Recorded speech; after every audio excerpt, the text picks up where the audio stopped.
Things keep getting better in San Antonio, especially for our rookie.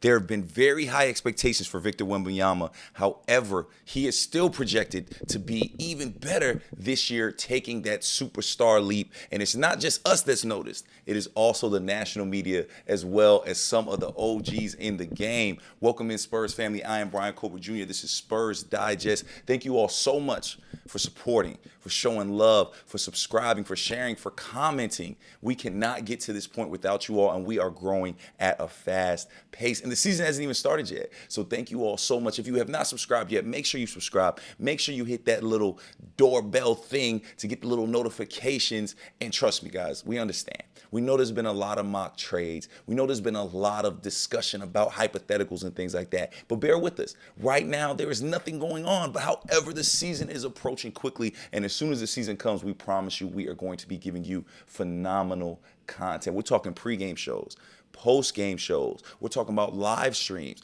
all of these things to keep you up to date. So make sure you subscribe and you do not miss out, because there are some promising things on the horizon for the Spurs, and that all starts with Victor Wembanyama. Now, this conversation is about not only the national perspective, but the OGs showing Victor love. And we know that's rare, especially in the NBA, because these OGs can't wait to hate on a young man. And I mean, I think we did a video not too long ago about Shaq, kind of doubting the prowess of Victor Wembanyama. That happens a lot. But it's not often when a rookie garners respect from some of the best OGs to ever do it. And this OG I'm talking about is one of the best defenders ever, one of the scariest defenders ever. That's Metta World Peace, aka Ron Artest. He was on Sirius XM radio, and he was asked who would he choose to guard some of the best premier offenders in this league. We're talking Kevin Durant. We're talking Nikola Jokic. We're talking LeBron James. He was asked, who would you pick? If you could pick one guy to guard these guys, who would you choose? And Metta World Peace, without hesitation, said Wemby. And I guess we understand why, right? I don't know if we've seen a defender with so much versatility. It was very clear Victor could have won Defensive Player of the Year. Now, it doesn't happen when you're a rookie, but he very well could have won that, and nobody would have been surprised. And Metta World Peace sees it. He understands what this guy brings to the table. He says, I like him. He's an old school type player. He gets after it. He wants to win Defensive Player of the Year. He told Rudy Gobert, I think this is your last one. Now, I don't know if Victor actually said that to Rudy Gobert, but that is so cool that he has that kind of confidence. And I'm not surprised that he has that type of confidence, because he has shown on the court his ability and what he could actually do. Now, why is Ron Artest somebody we want to highlight and talk about? Well, listen, he is one of the best defenders to ever do it. He played 17 years in the NBA. He got himself a Defensive Player of the Year award and 4 all defensive team selections. And he was not blessed with the supreme athleticism and size that Victor had. Ron Artest was not a big guy, maybe 6'5", maybe 6'6". He was not a big dude, but he could guard the 1 through 5. So to see Victor get this kind of love at this point in his career from a guy like Ron Artest, it is huge.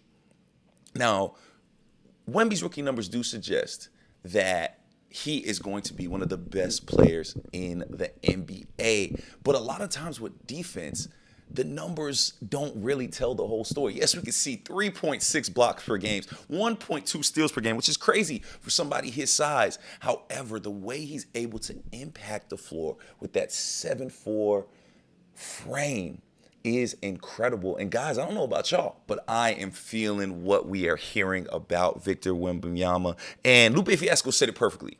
Trying to believe my own hype, but it's too untrue. However, I don't think that's the case for Wemby. It's kind of hard not to believe the hype, because it's just so true. And again, it's not just the OGs in the game that are starting to pay attention. It is also national media. Now, we look at this article right here. Now, this is from CBS, NBA top 10 big men ranked. They have Anthony Davis on. They have some big guy names. But however, Victor Wembanyama cracks the list. Not only cracks the list, makes the top 5. Let's go through this list right now. At number 10, Lauri Markkanen from the Utah Jazz. It's kind of set on like who these guys and what these players are, okay? Number 9, Chet Holmgren, who also was up for Rookie of the Year.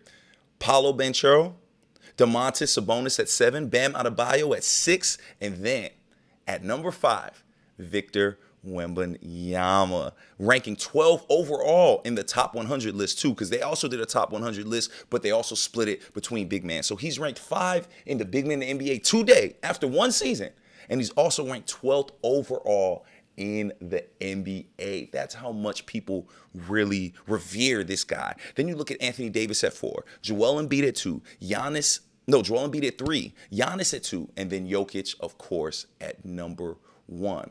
Now, here's what was said when they looked at Wemby and explained why he should be on this list. What's scariest about the absurd post-break stat line isn't how great it is, but how underwhelming it's going to look in comparison. It's all likelihood.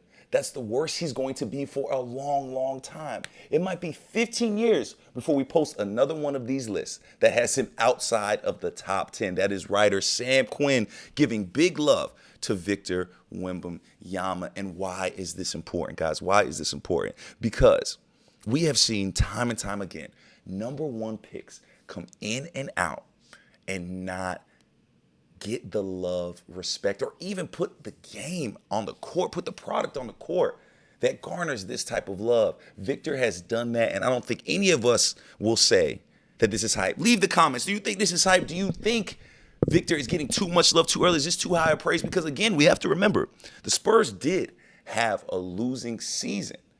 You do have to pay attention to that, right? You do have to pay attention to a losing season because, yes, you can get all these stats. Yes, you can do all these things, but do they result in wins? And truly, guys, I really think the Spurs will be playing for a playoff spot this year. I know that sounds crazy, but look at the moves they made. We've talked about it a little before in other videos. The moves they made, the things they have done to build around this unicorn of a player. You almost have no choice but to go for gold every season when you have a guy like this, much like LeBron James. He came in as a rookie. First few years, you said, you know what, this guy is going to be in the playoffs. Not only is he going to be in the playoffs, he is going to start competing for championships. And it happened quickly. I think we're going to be seeing the same thing with Victor. Because not only are they adding guys through trades and free agency, but just think about, as the years go, more and more of these guys are going to want to come and join a player like this. When your favorite players, when your OGs, when every headline you see, when you turn on ESPN, when you turn on First Take, and all you see is this guy, you're going to say, you know what, I want parts of this. I think about that video of Amon Shepard and J.R. Smith when they found out they were getting traded from the New York Knicks to Cleveland. Their first response was, oh, we're getting a chip. Oh, we're getting a ring. And I truly think when guys come to play with Victor and come to the Spurs, they are going to be thinking that as well. Now, it's going to take time, right? It's going to take time because the West is stacked. And it's going to be really hard for the Spurs to become a top Western Conference team with the way their roster is currently set. However, they have extremely tradable contracts. They have extremely valuable pieces. I truly think Keldon Johnson has value. I know a lot of people don't see it that way because his role has changed so much, but Keldon Johnson is an Olympian. Keldon Johnson was just averaging over 20 points a game for the Spurs. So remember, they have guys like Tre Jones, guys like Devin Vassell, guys that they can move to really build these super teams that you see you need in the NBA. But also look at a team like Minnesota. Yeah, they added Rudy Gobert, but a lot of that was going through the draft and getting those right pieces. I really look at the Spurs and say, okay, they can make the type of jump that we've seen the Timberwolves make as of late. Spurs family, there's a lot of things to be excited about, and it's just so cool to see our guy getting that national love that he truly deserves. And it's only going to keep getting better, right? The season hasn't even started yet, but just from what we see from one rookie year and one trip to the Olympics, remember, my man was playing for a gold medal and was making big plays. So much to be excited about, Spurs family. Thank y'all so much for tuning in as always. Make sure y'all subscribe and show love. We are going to be making videos as much as we can. I know my background ain't normal. I'm actually on the road. I'll be in a hotel for the next week, but that's not going to stop us from making great content for you. For Bryan Colbert Jr., this is Spurs Digest. We out.